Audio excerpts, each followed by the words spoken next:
Hey guys, so Sony G Master lenses are very expensive. Back when I was at Condo 3.0, the Sony event a couple of weeks ago in Oregon, I got to play around with the 24-70 f2.8 G Master lens, and I thought, why not compare it to the 16-50 kit lens, because why not? Actually, I was personally very curious to see the optical quality difference between a $100 kit lens and a $2,200, you could say top of the line G Master series lens from Sony. The point of this video is not to help you decide between buying a G Master lens and a kit lens. That is completely ridiculous, but if you are curious, as I was, as to what an extra $2,100 gets you in the Sony lens world, then stay tuned. So let's take a look at both of these lenses side by side, mounted on my A6400, and then we'll jump into the comparison. So by now most of you know what the kit lens looks like. It is very compact, it's small, it's a pancake lens, 16-50, variable aperture, f3.5 to 5.6. This is the lens that I want to compare it to. This is the Sony 24-70 GM. It's a constant f2.8 aperture throughout the zoom range, and it is significantly larger than the Sony kit lens. I'm going to give you a quick tour around this lens. I'm going to take the lens hood off. So because this is a constant f2.8 aperture lens, it needs to let in a lot of light. So the front lens element is huge.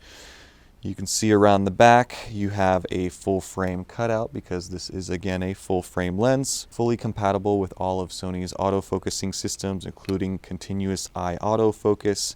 You have a nice little lock switch on the sides, so if you want to lock it in position so that the front of the lens doesn't move or extend, you can do that.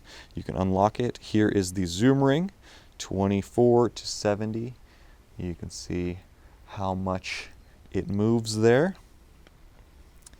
And in front of that is the very, very smooth, although it is electronic and not mechanical, focus ring. So that is very nice. Now on the side you have that ever important G branding. You have a little customizable button, which is cool, and an autofocus and manual focus switch. Minimum focusing distance is 0.38 of a meter or 1.25 feet, and the filter thread size is 82. As far as build quality, it feels excellent in the hands, very sturdy, very heavy. You can feel that there is a lot of metal and glass in this lens. Here is my A6400 with the kit lens on it. No one wants to see this. This is pretty boring, so I'm going to switch over to the other lens. And here is this setup. This is what it looks like when you put a lens that is $2,200 on a camera body that's only $900. It matches quite nicely, I have to say. The colors and the texture is very close. It does make this camera extremely front heavy, and as you move towards 70, it's even more so. So I definitely recommend a sturdy tripod if you plan on using one. But it doesn't look too out of place, I have to admit, on the A6400. You could still pull off this look if you were okay with the heft.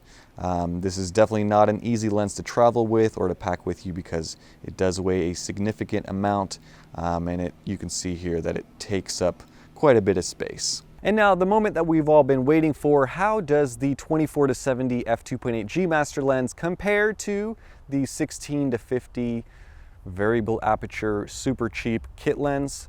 Well, let's find out. All right, the first photo here is just a portrait of my wife. You can see it is at 30 millimeters on both lenses. I'm going to keep all of the kit lens images on the left and all of the G Master images on the right, just to keep things simple. So this one is stopped down at f5 on both lenses, the exact same settings. You can see there's not a whole lot of bokeh in the background, but my question is, which one is sharper? So zooming into the eyes, looks fairly close actually. The G Master is a touch sharper though. You can see that in the eye and in the skin detail. So colors are about the same. As you move out to the hair, it's about equal. Let's take a look at the bokeh. So it looks to me like the G Master bokeh is a little creamier. There's fewer of these outlines that you see on the very edge of these circles. If you look at these images side by side, there's not a whole lot of difference here. But let's move on and take a look at some others. This is done at 24 millimeters on both lenses, stopped down to f8, And I'm curious about center sharpness. Alright, so this is interesting. The kit lens is definitely sharper in the center. Let's move out into the corner. Ooh, some nasty chromatic aberration from both lenses. The kit lens is nice and soft here. The G Master is definitely sharper, but because of that you see a more pronounced chromatic aberration or purple fringing here. Let's take a look at the other corners. Same story here. Sharper on the G Master, it's a bit soft on the kit lens. So yeah, I'd say in this case, stop down to f8. The G Master does perform better, but it is weird that the center of the image is sharper with the kit lens. Wasn't expecting that one, but let's move on to the next one. All right, so this next image is another portrait of my wife. This is not a perfect side-by-side comparison because I wasn't shooting wide open with the G Master.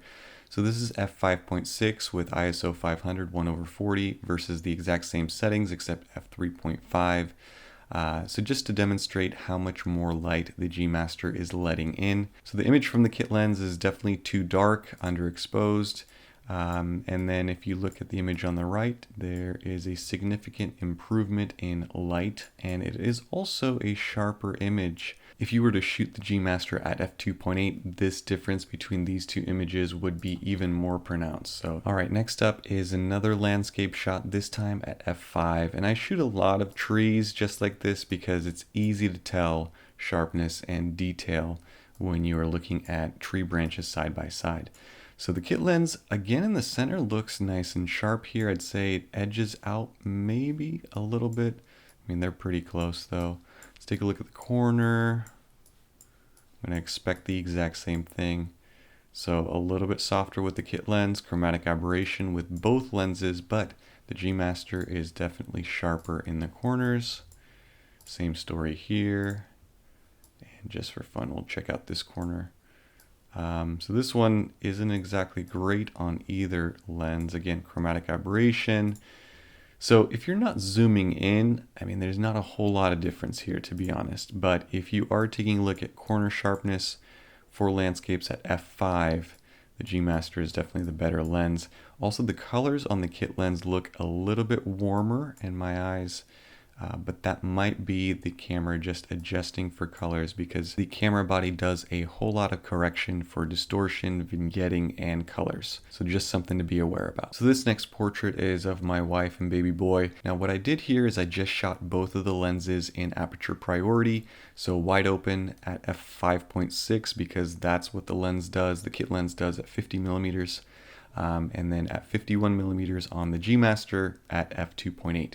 So the shutter speeds are different, ISO values are the same, but I'm curious, I mean, you could see immediately how much creamier the background is. There's better subject separation. Also, the skin tones are a whole lot better on the G Master. Here is the kit lens, and here's the G Master again. Kit lens and G Master. So immediately I would say that the image on the right from the G Master is definitely the better one, but let's zoom in and take a look at sharpness just to be sure.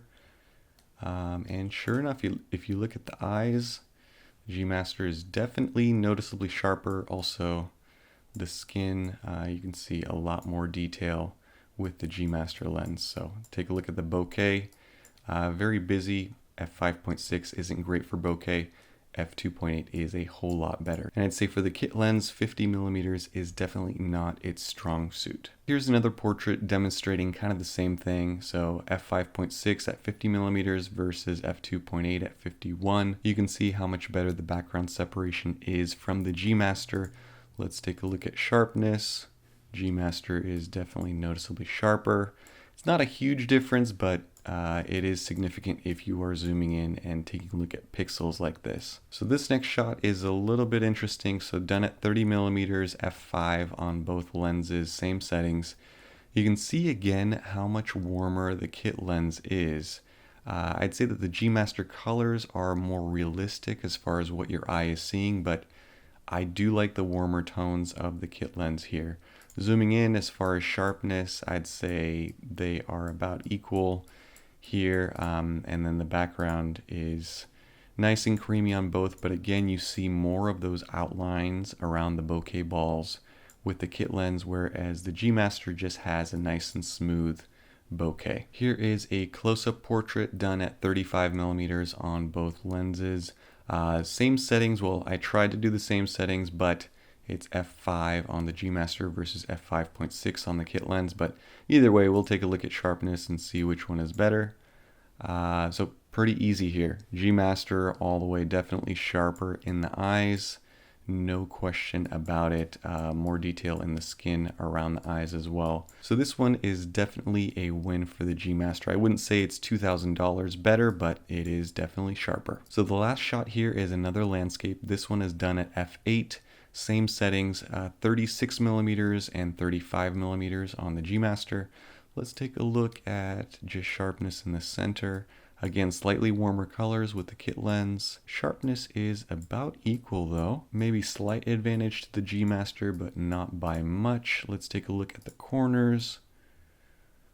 Soft on both, surprisingly. I mean, the kit lens is a little bit worse, but the G Master is also soft here. Let's take a look at the other corner. Again, soft on both. Surprising here. Actually, the kit lens looks a little bit sharper even, which is weird. So this one's kind of a wash. I mean, it's hard to tell much of a difference. If you were to give both of these images to a professional photographer and have them take a look at everything and zoom in like this, without the metadata, I'm pretty sure that half of them would probably choose the image on the left and the other half would choose the image on the right as the better of the two. So I'd say this one is a wash between the two. I'm definitely not seeing a $2,000 improvement in image quality here, but that is just my opinion. All right, so that is it for the side-by-side comparison, and it's very obvious that the 24 to 70mm lens, the G Master, is definitely a whole lot better than the kit lens.